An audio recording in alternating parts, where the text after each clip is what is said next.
तनाव के बीच भारत का बड़ा फैसला। और ऐसे में देखिए, केंद्र ने 7 मई को मॉक ड्रिल के निर्देश भी जारी किए हैं। युद्ध की स्थिति में बचाव और सुरक्षा की ट्रेनिंग होगी। 54 साल के बाद देश में ऐसी मॉक ड्रिल होने के जा रही है, जहां पर आपको बता दें कि दौरान युद्ध जैसी स्थिति से बचाव और सुरक्षा की ट्रेनिंग होगी। और ऐसे में 54 साल बाद देश में ऐसी मॉक ड्रिल होने जा रही है। तो पाकिस्तान से तनाव के बीच भारत का यह बड़ा फैसला, और केंद्र ने 7 मई को मॉक ड्रिल के निर्देश भी दे दिए हैं। युद्ध की स्थिति में बचाव और सुरक्षा की ट्रेनिंग होगी। साथ ही 54 साल के बाद देश में ऐसी मॉक ड्रिल होने जा रही है। तो पाकिस्तान से तनाव के बीच में भारत का यह बड़ा फैसला, और केंद्र ने 7 मई को मॉक ड्रिल के निर्देश भी दिए हैं। ऐसे में आपको बता दें कि जिस तरीके से लगातार पाकिस्तान की तरफ से भी सीजफायर का उल्लंघन किया जा रहा है, और ऐसे में अब भारत की तरफ से भी एक के बाद एक बड़े एक्शन लिए जा रहे हैं, जहां पर आर्थिक तौर पर पाकिस्तान को किस तरीके से कमजोर किया जाए, इसको लेकर भी भारत सरकार की तरफ से लगातार एक्शन लिया जा रहा है। लेकिन अब दूसरी तरफ युद्ध जैसे हालातों को देखते हुए भी मॉक ड्रिल के निर्देश भी अब सरकार की तरफ से दिए गए हैं। ऐसा आपको बता दें कि 50 साल के बाद लगभग इस तरीके की स्थिति बनती हुई नजर आ रही है। तो भाई, मॉक ड्रिल पर गृह सचिव की राज्यों के साथ में बैठक, इतना ही नहीं, राज्यों के मुख्य सचिवों के साथ में यहां पर बैठक करेंगे। सुबह 10:45 पर राज्यों के साथ में महत्वपूर्ण ये बैठक करेंगे, और बैठक में वीडियो कॉन्फ्रेंसिंग से जुड़ेंगे सभी अधिकारी। एनडीआरएफ, एसडीआरएफ के अधिकारी बैठक में शामिल होंगे। तो बड़ी खबर आपको बता रहे, जहां पर राज्यों के मुख्य सचिव के साथ भी महत्वपूर्ण बैठक होगी। और इस बैठक की कुल मिलाकर बात करें तो सुबह 10:45 पर यह राज्यों के बैठक होगी। और ऐसे में आपको बता दें कि बैठक में वीडियो कॉन्फ्रेंसिंग से तमाम अधिकारी जो हैं वो जुड़ेंगे, और इस बैठक में एनडीआरएफ, एसडीआरएफ के अधिकारी बैठक में शामिल होंगे। और आपको ये भी जानकारी दे दें कि इस दौरान मॉक ड्रिल पर गृह सचिव की आज अहम बैठक है, क्योंकि जिस तरीके से मॉक ड्रिल करने के निर्देश दिए गए हैं, उसके बाद अब राज्य के मुख्य सचिव के साथ में महत्वपूर्ण बैठक भी होगी। और इस बैठक में इसी विषय को लेकर चर्चा होगी। सुबह 10:45 पर वो समय होगा जब सभी राज्यों के साथ में ये महत्वपूर्ण बैठक होगी, और बैठक में वीडियो कॉन्फ्रेंसिंग से अधिकारी जुड़ेंगे। तो इस वक्त की बड़ी जानकारी हम आपको दे रहे हैं, जहां पर एनडीआरएफ, एसडीआरएफ के अधिकारी बैठक में शामिल होंगे। तो इस वक्त की बड़ी खबर, और साथ ही बता दें कि मॉक ड्रिल पर गृह सचिव की आज ये अहम बैठक होगी। और आखिरकार हमले से बचने को लेकर भी मॉक ड्रिल के निर्देश दिए गए हैं, उसी को लेकर आज ये महत्वपूर्ण बैठक। और इस बैठक में आखिरकार किस तरीके से राज्यवार तरीके से तैयारी होगी, इसको लेकर भी चर्चा होगी। और ज्यादा जानकारी के लिए हमारे सहयोगी नवीन हमारे साथ में जुड़ चुके हैं। नवीन, अगर बात करें, क्योंकि देखिए जिस तरीके से मॉक ड्रिल को लेकर निर्देश दिए गए हैं, तो दूसरी तरफ आज राज्यों के साथ भी महत्वपूर्ण बैठक होगी। 10:45 का वो समय होगा, जहां पर इसकी पूरी पृष्ठभूमि आखिरकार किस तरीके से बनेगी, उसको लेकर चर्चा। बिल्कुल, देखिए 10:45 पर केंद्रीय गृह सचिव एक बड़ी बैठक करने जा रहे हैं मॉक ड्रिल पर। इस बैठक में एनडीआरएफ, एसडीआरएफ के जो प्रमुख हैं, उनके अलावा एयर डिफेंस के जो अधिकारी हैं वो भी शामिल होंगे। और वो सभी जो चीफ सेक्रेटरीज हैं अलग अलग राज्यों के, उन्हें इस बारे में जानकारी देंगे कि जब एयर सायरन बजता है तो फिर उन्हें क्या प्रोटोकॉल का पालन करना होता है। क्योंकि इससे पहले 1971 में ऐसा ही जो मॉक ड्रिल है वो किया गया था, उसके बाद ऐसी स्थिति नहीं बनी। लेकिन इस बार कुछ स्थिति ऐसी बनती नजर आ रही है कि जो केंद्र सरकार है वो लोगों को सतर्क करना चाहती है, और इसके लिए 244 जो जिले हैं उनका चयन किया गया है। ये जिले वैसे जगहों पर स्थित हैं जहां से पाकिस्तान की बॉर्डर लगती है। इसके अलावा कुछ जिले ऐसे भी हैं जो पड़ोसी जिलों से इंटरकनेक्टेड हैं, तो उन जिलों को भी मॉक ड्रिल के लिए चुना गया है। यानी कुल 244 जिले ऐसे हैं जहां कल मॉक ड्रिल किया जाएगा। सबसे बड़ी बात यह है कि इस बैठक में ये बताया जाएगा कि आखिर जब एयर सायरन बजता है तो अधिकारियों को क्या करना है, क्योंकि ऐसी स्थिति अभी तक पैदा नहीं हुई थी, और जो अधिकारी हैं वो अभी के समय नए हैं। तो आज 10:45 पर जो केंद्रीय गृह सचिव हैं उनकी अध्यक्षता में इस बैठक का आयोजन किया जाना है, जिसमें एनडीआरएफ, एसडीआरएफ के प्रमुख होंगे। उसके अलावा जो एयर डिफेंस से जुड़े लोग हैं वो शामिल होंगे, और जो तमाम राज्य हैं जिनके जिलों में ये मॉक ड्रिल किया जाना है, उससे चीफ सेक्रेटरी जुड़ेंगे। और चीफ सेक्रेटरी को जो तमाम बड़े अधिकारी हैं वो ब्रीफ करेंगे और बताएंगे कि आखिर ऐसी स्थिति उत्पन्न होती है तो फिर उन्हें क्या करना है। जो मेन टारगेट है वो बॉर्डर जो जिले हैं, यानी जिन जिलों की बॉर्डर पाकिस्तान से लगती है, जिसमें पंजाब, राजस्थान, जम्मू कश्मीर, ये तमाम राज्य शामिल हैं, तो ऐसे राज्यों के जो जिले हैं उन्हें शामिल किया गया है। और कुछ जिले ऐसे भी हैं जो इन जिलों से उनकी बॉर्डर शेयरिंग होती है। अगर एयर डिफेंस, अगर एयर स्ट्राइक होती है, जब सायरन बजता है तो आमतौर पर क्या कुछ प्रिकॉशन फॉलो करना होता है। 2 दिन पहले भी पंजाब के पठानकोट में एक आधे घंटे का ऐसा ही मॉक ड्रिल किया गया था। वहां के एयरबेस द्वारा यहां पर बताया गया था कि जब एयर सायरन बजता है, जब हमले की आशंका होती है, तो लोगों को क्या कुछ प्रोटोकॉल पालन करने होते हैं, क्या कुछ प्रोटोकॉल फॉलो करना होता है, उन्हें कहाँ छिपना होता है, उन्हें कहाँ कुछ जाना होता है, अपने आप को कैसे सुरक्षित रखना है, क्योंकि भारत में अभी तक बंकर जो कॉन्सेप्ट है वो नहीं है। हालांकि जो बंकर है वो लोग कश्मीर और जम्मू के जो सीमावर्ती इलाके हैं वहां पे लोग अपने घरों के आसपास बंकर बनाते हैं, क्योंकि वहां पर युद्ध की आशंका बनी रहती है। लेकिन पंजाब, हिमाचल, जम्मू, ये जो तमाम है, राजस्थान के जो इलाके हैं वहां पर बंकर का सिस्टम नहीं है। तो ऐसे में अगर युद्ध होती है, युद्ध की आशंका होती है या फिर एयर स्ट्राइक की आशंका होती है, तो एयर सायरन बजता है और एयर सायरन बजने के बाद लोगों को अपने आप को सतर्क करना होता है, अपने आप को सुरक्षित करना होता है। तो इसी संबंध में आज एक अहम बैठक 10:45 पर होने जा रही है, जिसमें केंद्रीय गृह सचिव तमाम राज्यों के चीफ सेक्रेटरी को डायरेक्शन देंगे कि मॉक ड्रिल कैसे करवाना है, लोगों को कैसे जागरूक करना है और इसमें जो सिविल डिफेंस है उनकी भी मदद ली जानी है। बिल्कुल नवीन, हम वापस आपके पास में लौटेंगे, लेकिन श्रीनगर से हमारे सहयोगी मोहम्मद मुकर्रम भी हमारे साथ में जुड़ चुके हैं। मोहम्मद मुकर्रम, देखिए अब क्योंकि सीधे तौर पर केंद्र सरकार की तरफ से कह दिया गया है कि मॉक ड्रिल होगी, और ऐसे में आखिरकार किस तरीके से बचाव करना है जब सायरन बजना है, क्योंकि नवीन अभी जानकारी दे रहे थे उस समय पर कितना सतर्क रहना है। आज महत्वपूर्ण बैठक तो होगी, लेकिन अगर हम जम्मू कश्मीर की बात करें, क्योंकि लगातार सीज फायर का उल्लंघन एलओसी पर हो रहा है, ऐसे में वहां पर किस तरीके की तैयारियां? जी, अगर हम बात करेंगे जो 22 अप्रैल को जो सान्या पेश है, उसके बाद दोनों मुल्क जंग की ओर दिशा ले रहे और तनाव बढ़ता हुआ नजर आ रहा है, क्योंकि लाइन ऑफ कंट्रोल पे 12वीं रोज आज पाकिस्तान ने अनप्रोवोकिंग फायरिंग की लगातार, और जवाबी कार्रवाई में भारतीय सेना ने भी उनको मुंहतोड़ जवाब दिया।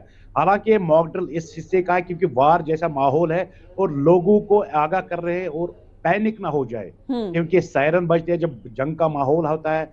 सायरन बजाना, हेलीकॉप्टर्स और जो रफेल जैसे जहाज हमारे पास है तो वो कैसे गत कर रहे हैं हवा में, लोग पैनिक ना हो जाए उस वाले को लेके उनको सिखाया जाएगा कि अगर अटैक हुआ या वार जैसी सिचुएशन हो रही है तो कैसे बंकर्स बनाए जा रहे हैं, कैसे सेफ्टी मेजर्स लिए जा रहे हैं और कैसे सेफ जगहों पे जाना है और किस तरीके से आप अपने आप को बचाना है, ताकि जो बॉर्डरी इलाके हैं ये खासतौर पर उनके लिए कहा गया है जो कि सरहद के साथ, चाहे वहाँ लाइन ऑफ कंट्रोल है या आईबी इंटरनेशनल बॉर्डर के साथ पाकिस्तान के साथ मिल रहा है। तो कहीं ना कहीं जो भारत सरकार इस वक्त फैसले ले रही है, बैक टू बैक मीटिंग्स हो रही है, आज भी होम मिनिस्टर के साथ मीटिंग है, तो कहीं ना कहीं माहौल तनाव सा भी नजर आ रहा है। और बॉर्डर पे खासतौर पर अगर हम बात करेंगे, चाहे उड़ी हो, बारामूला हो, कुपवारा हो, अखनूर हो, अनप्रोवोकिंग फायरिंग 12वीं रोज भी हुआ है और ये लगभग 2002 के बाद बताया जा रहा है कि इतने दिनों तक जो सीज फायर वायलेशन बॉर्डर पे देखने को मिली है। और खासतौर पर जो ये मॉक ड्रिल का है, मॉक ड्रिल में बच्चों को सिखाया जाएगा किस तरीके से जो स्कूलों में आप छुप सकते हो अगर जंग का माहौल ज्यादा बढ़ गया या जंग जैसा जो जंग या वार या युद्ध हुआ है तो किस तरीके से अपने आप को बचाना है और पैनिक ना होना है, क्योंकि अगर अचानक सडनली कहीं सायरन बजेगी तो माहौल लोग पैनिक हो जाते हैं और पैनिक भी हो सकते हैं। उस हवाले को लेकर जो प्रिकॉशनरी मेजर्स पहले ही बताए दिए जाएंगे, ये एसडीआरएफ चाहे स्टेट ये डिजास्टर मैनेजमेंट जो रेस्क्यू ऑपरेशन है या एचडीआरएफ, तो इन हवाले को लेकर इनकी ट्रेनिंग होती है और ये सिखाएंगे, चाहे स्कूल्स हो, चाहे ऑफिस हो, चाहे बॉर्डर के करीब जो रेजिडेंट्स है उनको बताया जाएगा और उनको सिखाया भी जाएगा किस तरीके से सेफर प्लेसेस पे जाना है।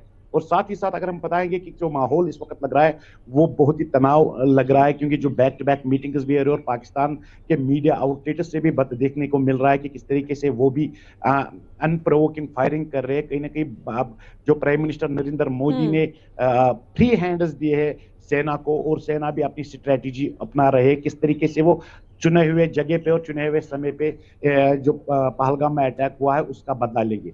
लेकिन साफ तौर पर ये एयर सायरन अगर अचानक बजेगी, जो मॉक ड्रिल का जिक्र किए गए है और कल इसका जो जायजा लिया जाएगा और मॉक ड्रिल किस तरीके से होती है तो इसमें लोगों को आगाह किया जाएगा, खासतौर पर उनको अवेयर किया जाएगा कि अगर युद्ध हुआ तो क्या मेजर्स, किस तरीके से आपको रहना है, कहाँ छुपना है, कहाँ पे मतलब रहना है, और जो सायरन होती है उससे पैनिक ना हो जाए लोग। ये सारी जो प्रिकॉशनरी मेजर्स पहले ही बता दिए जाएंगे। बिल्कुल, वापस लौटेंगे आपके पास है मोहम्मद मुकर्रम और हमारे सहयोगी दिल्ली से इस दौरान नवीन भी हमारे साथ में बने हुए हैं। नवीन, देखिए हम देख रहे हैं कि आर्थिक रूप से आखिरकार पाकिस्तान को किस तरीके से कमजोर किया जाए, उसको लेकर भारत सरकार की तरफ से लगातार एक्शन लिया जा रहा है, चाहे वो फिर चिनाब नदी का पानी सूखने की बात हो या सिंधु जल समझौता जो है उसको रद्द करने की बात हो। लेकिन अब क्योंकि जब भी भारत के अंदर कुछ भी गतिविधि हो रही है, पाकिस्तान उस पर निगाहें बनाए हुए है और अपने यहां पर भी बैठकें कर रहा है।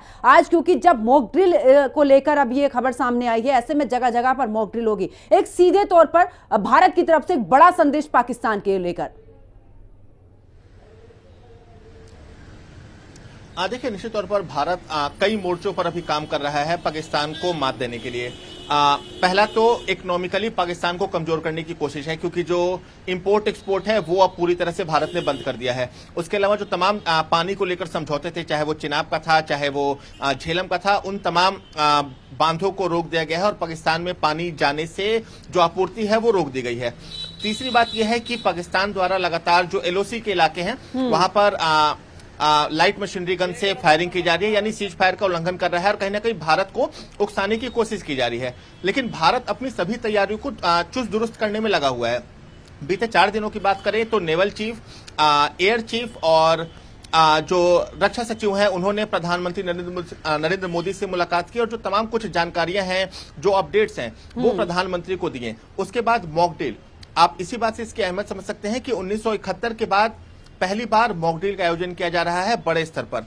कारगिल का वॉर हुआ था 1999 में, उस समय भी जो मॉक ड्रिल है वो नहीं किए गए थे। लेकिन इस बार भारत अपनी तैयारियों में कोई कोर कसर छोड़ना नहीं चाहता, इसलिए मॉक ड्रिल का आयोजन किया जा रहा है। एयर सायरन बजाए जाएंगे, सिविल डिफेंस वॉलंटियर्स की इसमें मदद ली जा रही है और कोशिश यह है कि लोगों को जागरूक किया जाए कि अगर स्ट्राइक की बात आती है, वैसी कोई स्थिति उत्पन्न होती है तो लोगों को कैसे अपने आप को सुरक्षित रखना है। और निश्चित तौर पर पाकिस्तान भी इस चीज को लेकर कहीं ना कहीं अलर्ट पर है। पाकिस्तान में भी बीते कुछ दिनों से लगातार बैठकों का दौर जारी है और निश्चित तौर पर पाकिस्तान भारत के इन कदमों से घबराया हुआ नजर आ रहा है। बिल्कुल नवीन, मैं वापस आप दोनों के पास में लौटूंगी और इस दौरान अपने दर्शकों को बता देते हैं कि देखिए जिस तरीके से भारत और पाकिस्तान के बीच में माहौल बना हुआ है उसको लेकर अब प्रतिक्रियाएं सामने आ रही हैं, क्या कुछ कहना है सुनिए। पहलगांव घटना के बाद देश में जो देश के लोगों की चाहत है कि जो आतंकवादी भारत पे घटना किए हैं भारत में, जम्मू कश्मीर में, उसका बदला लिया जाए, आतंकवादियों को सफाया किया जाए। ऐसी स्थिति में गृह मंत्रालय ने पूरे देश में एक माहौल लोगों को सुरक्षित रहने के लिए, जब जो हमारे लड़ाकू विमान रिहर्सल करें तो उसकी आवाज़ से, उसके ध्वनि से घबराएं न, उससे कैसे संतुलन बनाएं, इसको लेकर के जानकारी देने के लिए सबको अलर्ट किया जा रहा है। मॉक ड्रिल की बात जो केंद्र सरकार ने कही है वो हिंदुस्तान वासियों के लिए बहुत जरूरी है। हर मोर्चे पर हमें अलर्ट रहना चाहिए, क्योंकि कभी भी कुछ भी हो सकता है और दुश्मन को कभी कमजोर ना समझे। जो पहलगांव की घटना हुई है ये किसी को अंदाजा था? तो हम अलर्ट रहे, सावधान रहे, सचेत रहे। मॉक ड्रिल की जो केंद्र सरकार जो बात कह रही है उस पर हम तैयार रहे, अडिग रहे। कुछ पड़ोसी देश आतंकवादियों का शेल्टर बनाकर और आतंकवादियों को पालने पोसने का काम करते हैं।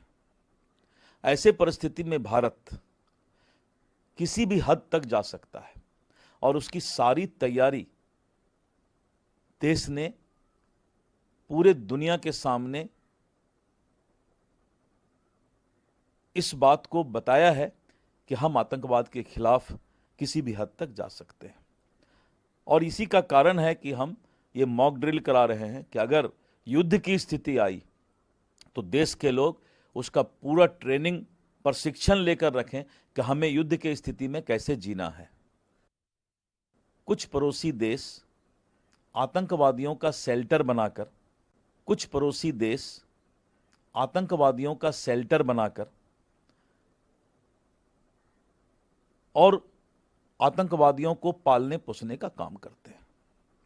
ऐसे परिस्थिति में भारत किसी भी हद तक जा सकता है और उसकी सारी तैयारी देश ने पूरे दुनिया के सामने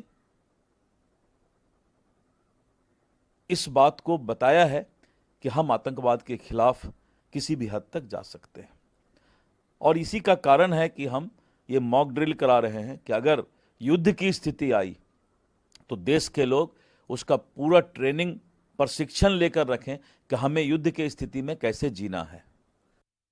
मॉक ड्रिल होगा, लोग तैयार रहें किसी भी इवेंचुअलिटी के लिए, क्योंकि हमारे देश ने आतंकवाद का दंश जो है वो दशकों से झेला है और अब इसे समाप्त करने का पूरा समय आ गया है। और पूरा देश जो है वो आगे देख रहा है कि कब ये आतंकवाद के खिलाफ अंतिम जो है वो प्रहार होगा, जो ब्लैकआउट होगा या जो भी सिविल डिफेंस के वॉलंटियर्स को जो भी कार्य दिया जाएगा, इसको सब लोग करने के लिए तत्पर हैं।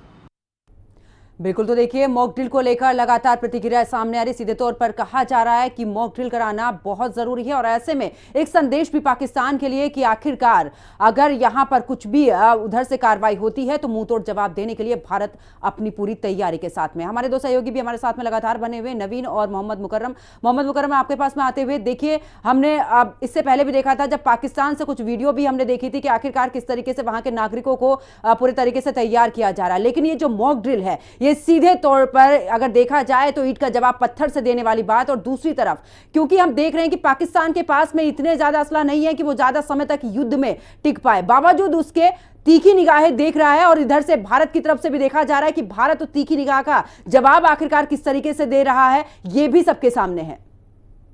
जी, जो युद्ध स्टार्ट जो दो मुल्कों में होता है वो भी खासतौर पर जो न्यूक्लियर पावर्स दोनों के पास है, तो और पूरी दुनिया इनकी नजरें जो पूरी दुनिया की नजरें इस वक्त तो भारत और पाकिस्तान पे। हालांकि यूनाइटेड स्टेट्स यूएनओ ऑफिस ने भी कहा कि जितना हो सके मैक्सिमम रेस्ट्रेंट करे, लेकिन जो युद्ध में गोलाबारी इस्तेमाल होता है वो नहीं देखता है कि ये गोलाबारी कहाँ पड़े, चाहे बैलिस्टिक मिसाइल्स हो, टैंक्स का इस्तेमाल होना हो। लेकिन जो एलओसी यानी कि लाइन ऑफ कंट्रोल पे माहौल है वो तनाव सा है, बंकर्स बनाए गए हैं, लोगों को कहा गया है कि अगर ऐसी स्थिति आई कि अगर कभी भी युद्ध की ओर, जैसे पहले ही पाकिस्तान अनप्रोवोकिंग रात भर फायरिंग कर रहे हैं मुख्तलिफ जिलों में जो बॉर्डरी जिले हैं, तो मॉक ड्रिल का मकसद ये है कि किस तरीके से प्रोएक्टिव मेजर्स यानी कि प्रिवेंटिव मेजर्स या जैसे कि, क्योंकि अगर अचानक कहीं ना कहीं एयर सायरन हो जाती तो लोग पैनिक हो जाते, लेकिन मॉक ड्रिल का मुद्दा और मकसद यही है कि लोग किस तरीके से अवेयर हो जाए और जब युद्ध का समय होता है तो कैसे एयर सायरन बजती है और किस तरीके से आप सेफर प्लेसेस पे जाओ, किस तरीके से आप अपने बच्चों को अंडर कंस्ट्रक्टेड जो बिल्डिंग्स है ग्राउंड फ्लोर्स वहां पे लिया जाए। तो कहीं ना कहीं एक मॉक ड्रिल का मकसद ये है कि जो पाकिस्तान भी पिछले 2-3 दिनों से लग रहा है, दिख रहा है, जो मुख्तलिफ मीडिया आउटलेट्स भी कवर कर रहे हैं उनके, तो किस तरीके से वो भी तैयारियां कर रहे हैं। और लेकिन यहाँ पे भी जवाबी कार्रवाई में भी जो भारतीय हुकूमत ने पहले ही स्ट्रैटेजिक मूव लिया है कि इंडस वाटर ट्रीटी, एबियनस इंपोर्ट एक्सपोर्ट ड्यूटी पे पाबंदी लगाई, अटारी बॉर्डर बंद किया है, जितने भी पाकिस्तान रेजिडेंट्स हैं उनको डिपोर्ट किया गया है। तो कहीं ना कहीं ये रणनीति अब देखने जो स्ट्रैटेजिक मूव लिया है भारत सरकार ने, अब जो युद्ध बचा है और लोग भी परेशान और बेहाल नजर आ रहे हैं क्योंकि युद्ध भी नहीं चाहते, क्योंकि यहाँ पे सियासी पॉलिटिकल पार्टीज ने भी अब इसकी एडवोकेसी स्टार्ट करने की कि युद्ध का जो नतीजा होता है वो बहुत बुरा होता है। और इस पे भी पूरी दुनिया यानी कि आज यूएनओ ऑफिस से भी ये आए कि जितना हो सके मैक्सिमम रेस्ट्रेंट रखे, वो दोनों मुल्कों को ये कहा गया है। लेकिन माहौल अभी भी तनाव दिख रहा है और जंग की ओर दिशा देखने को मिल रही है। बिल्कुल, वापस लौटेंगे आपके पास में और रुक करते हैं नवीन का। नवीन, क्योंकि अभी इससे थोड़ी देर पहले आप जिक्र कर रहे थे 1971 का, जब मॉक ड्रिल इस दौरान की गई थी और उसके बाद अब ये समय है करीब 54 साल हो चुके हैं। ऐसे में एक बड़ा संकेत भारत की तरफ से जा रहा है कि आखिरकार 71 में जिस तरीके से मुंह की खानी पड़ी थी पाकिस्तान को, एक बार फिर से तैयार रहे। अस्त व्यस्त पाकिस्तान हो चुका था और ऐसे में लगातार जिस तरीके से आंखें दिखा रहा है पाकिस्तान, उन आंखों को नोचने के लिए भारत बिल्कुल पूरे तरीके से तैयार है। बड़ा संदेश। बिल्कुल, देखिए भारत हर मोर्चे पर पाकिस्तान को मात देने की तैयारी कर रहा है और एक आसान शब्दों का है तो पाकिस्तान की जो अर्थव्यवस्था को तोड़ने का काम अभी के समय भारत कर रहा है, क्योंकि भारत से कई चीजों का जो निर्यात है वो पाकिस्तान में किया जाता था, उन चीजों पर पूरी तरह से रोक लगा दी गई है। इसके अलावा जो तमाम पाकिस्तानी नागरिक थे उन्हें भी भारत छोड़ने के आदेश दे दिए गए थे और तमाम पाकिस्तानी नागरिक भारत छोड़कर पाकिस्तान जा चुके हैं। अब भारत कहीं ना कहीं अपनी तैयारियों को दुरुस्त कर रहा है। खास पर जो बॉर्डर के इलाके हैं वहां एयर सायरन बजाए जाएंगे। एयर सायरन की जो आवाज है वो एम्बुलेंस और हॉर्न से थोड़ी अलग होती है और आमतौर पर लोग उस आवाज को समझ जाते हैं। ब्लैकआउट की स्थिति से तैयार करने के लिए लोग अपने आप को कैसे तैयार करेंगे इसकी जानकारी दी जाएगी। जो बंकर है, बंकर में कैसे छुपना है, किन इमारतों को खाली कराना है, इन तमाम चीजों की जो जानकारी है वो लोगों को दी जाएगी और इसके लिए कल 7 मई को मॉक ड्रिल कराया जाएगा। तो निश्चित तौर पर भारत पाकिस्तान से किसी भी मोर्चे पर कम नहीं है और लगातार जो अपनी तैयारियां हैं उसको दुरुस्त कर रहा है। सही मौके का इंतजार भारत कर रहा है कि भारत की जो पूरी तैयारी है वो मुकम्मल हो और उसके बाद पाकिस्तान को उसी की भाषा में उसका जवाब दिया जाए, क्योंकि ऐसा पहली बार नहीं हो रहा है। पाकिस्तान लगातार भारत को प्रोवोक करता है, भारत को उकसाता है, लेकिन इस बार जो स्थिति है वो काफी गंभीर नजर आ रही है, क्योंकि पहलगाम में पर्यटकों के धर्म को पूछकर उनको मारा गया था। आमतौर पर जो पर्यटक हैं उन पर कभी कोई हमला नहीं हुआ था, लेकिन इस बार स्थिति काफी गंभीर नजर आ रही है। जो पर्यटक थे, जो पहलगाम घूमने गए थे, कश्मीर की सुंदरता को देखने गए थे, उनको चुन चुन कर मारा गया, उनके धर्म के बारे में पूछा गया, उनके परिवार के सामने पुरुषों को वहां पर मारा गया। तो निश्चित तौर पर जो भारत है वो अपनी तैयारियों को दुरुस्त कर रहा है। प्रधानमंत्री लगातार जो सैन्य प्रमुख हैं, नेवी चीफ हैं, एयर मार्शल्स हैं, उनसे लगातार बैठक कर रहे हैं, जो अपडेट है वो ले रहे हैं और जो मॉक ड्रिल है वो भी इसी का हिस्सा है, क्योंकि लोगों को जागरूक करना। क्योंकि आमतौर पर जो आर्मी फोर्सेस हैं, जो डिफेंस से जुड़े लोग हैं, उन्हें तो इसकी जानकारी होती है, लेकिन आमतौर पर जो सिविलियन होते हैं उन्हें इसके बारे में जानकारी नहीं होती कि अगर एयर स्ट्राइक की साउंड होती है तो फिर उन्हें कैसे खुद को बचाव करना है। तो इसकी कोशिश ये है कि अगर वैसी स्थिति उत्पन्न होती है तो लोगों को जान माल का नुकसान ना हो, इसलिए लोगों को इस संबंध में जानकारी देने के लिए मॉक ड्रिल का आयोजन किया गया है, जहां लोगों को बताया जाएगा कि अगर सायरन बजता है तो उन्हें अपने घर में कैसे छुपना है, नजदीकी बंकर तक कैसे जाना है, ब्लैकआउट कैसे करना है, अगर कोई आपात स्थिति होती है तो लोगों की मदद कैसे करनी है। इन तमाम चीजों की जानकारी कल मॉक ड्रिल में दी जाएगी और उसे लेकर आज 10:45 पर केंद्रीय गृह सचिव ने बैठक बुलाई है, जिसमें एनडीआरएफ, एसडीआरएफ और एयर डिफेंस से जुड़े लोग होंगे और वो सभी राज्यों के जो सेक्रेटरीज हैं उन्हें इस संबंध में जानकारी देंगे।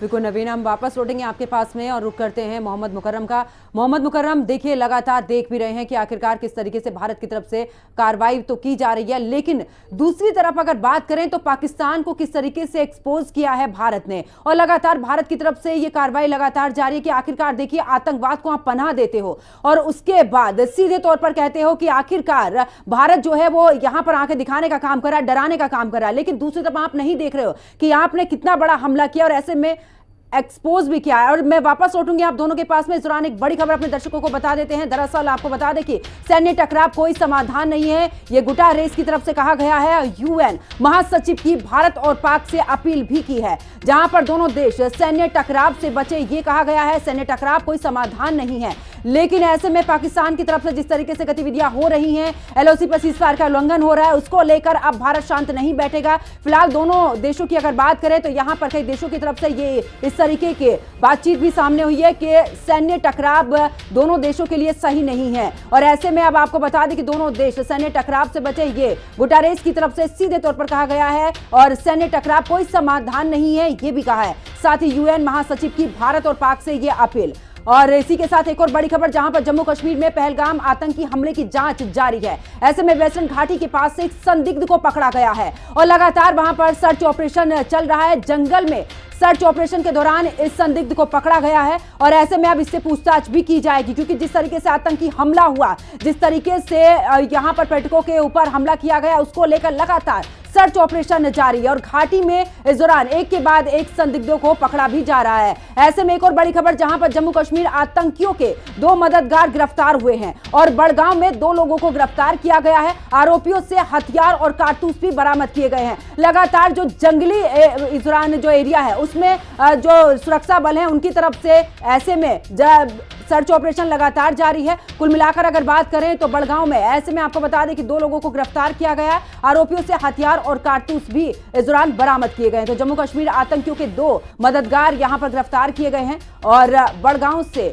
2 लोगों को गिरफ्तार यहां पर किया गया है। साथ ही आपको बता दें कि आरोपियों से हथियार और कारतूस भी बरामद किए गए हैं। ऐसे में सुरक्षा बलों की तरफ से आपको बता दें कि कुल मिलाकर अब जो है एक बड़ी कार्रवाई इस दौरान जारी है। और हमारे सहयोगी मोहम्मद मुकर्रम हमारे साथ में लगातार बने हुए हैं। मोहम्मद मुकर्रम, अगर बात करें, क्योंकि देखिए लगातार सर्च ऑपरेशन चल रहा है, 2 लोगों की गिरफ्तारी हुई है और इनके पास से हथियार बरामद किए गए हैं, इसके साथ एक संदिग्ध को भी पकड़ा गया है। जी, जो 22 अप्रैल को वाकया पेश आया, स्थानीय घोड़परा पेश आया था, उसके बाद सिक्योरिटी फोर्सेस ऑन टूज खड़े हैं और इस मॉड्यूल को बस्ट करने के लिए कोई कसर नहीं छोड़ रहे हैं। अगर हम बता दें कि किस तरीके से लगभग 2000 के करीब जो OGWs जिनका टैग है और जो पहले से ही मुख्तलिफ जेलों में बंद थे, फिर रिहा किया गया, जमानत पे उनको वापस हिरासत में लिया गया है, क्वेश्चनिंग चल रही है, ताकि ये बताया जा रहा है कि लोकल्स के बगैर जो टेररिस्टों ने अटैक किया वो अंजाम नहीं दे सकते थे, क्योंकि लोकल्स का हैंड जरूर होता। वो OGWs यानी कि ओवर ग्राउंड वर्कर्स एज काम कर रहे हैं। कहीं ना कहीं जो पहले उसके बाद कुलगाम के फॉरेस्ट जंगलों में किस तरीके से सिक्योरिटी फोर्स ने एक बहुत बड़ी हाइड आउट बस्ट किया है, जहां से कई सारे ये एम्यूनेशन निकाले हैं, और उसके बाद कुछ के जंगलों में IEDs 5 निकालना, टिफिन्स निकालना, वो बस्ट किए। तो इस वाले को लेके जो क्वेश्चनिंग के लिए डिटेनिंग हो रही है, उनको पकड़ा जा जो जिसपे सस्पेक्ट नजर आ रहा है, कहीं लिंक किसी तरीके से नजर आ रही है, फोन चेक कर रहे हैं, कनेक्शन चेक कर रहे हैं कि किस तरीके से वहां पे पहलगाम में कॉल्स किए गए, कौन से calls, WhatsApp calls, direct calls, या क्या कोई ऐप इस्तेमाल की गई है। उन टावरों को जो वहां पे लगे हुआ है वहां, उनको भी जांच कर रहे हैं, नेटवर्किंग का इस्तेमाल ले रही है NIA टीम, और हर कोई एंगल या कोई कसर नहीं छोड़ रहे हैं इस इन्वेस्टिगेशन में। और उस इलाके में कितने लोग थे वहां पे, पहलगाम में टूरिस्ट कितने थे, लोकल कितने थे, कोई गैर जो सस्पिशियस लग रहा था वो कितने थे, तो उनको सबको पकड़ा जा रहा है और उनको क्वेश्चनिंग हो रही है। और साथ ही साथ अभी फिलहाल लगभग 2000 के करीब लड़कों को पकड़ा है, जिनको क्वेश्चनिंग कर रहे हैं मुख्तलिफ पुलिस स्टेशनों में। और NIA को जो NIA के हाथ एक केस है, तो कहीं ना कहीं हर किसी इस वक्त कश्मीर में जो सर्च ऑपरेशन लगातार चल रहा है 22 अप्रैल के बाद, खासतौर पर दक्षिण कश्मीर में, क्योंकि ये भी सिक्योरिटी एजेंसीज को बताया गया है, इंटेलिजेंस एजेंसीज की ओर से, कि जो टेररिस्ट जिन्होंने बिल्कुल। और ऐसे में देखिए मोहम्मद मुकर्रम, कुल मिलाकर बात करें तो सर्च ऑपरेशन चल रहा है। बहुत बहुत शुक्रिया मोहम्मद मुकर्रम हमारे साथ जुड़ने के लिए और तमाम जानकारी साझा करने के लिए। हमारे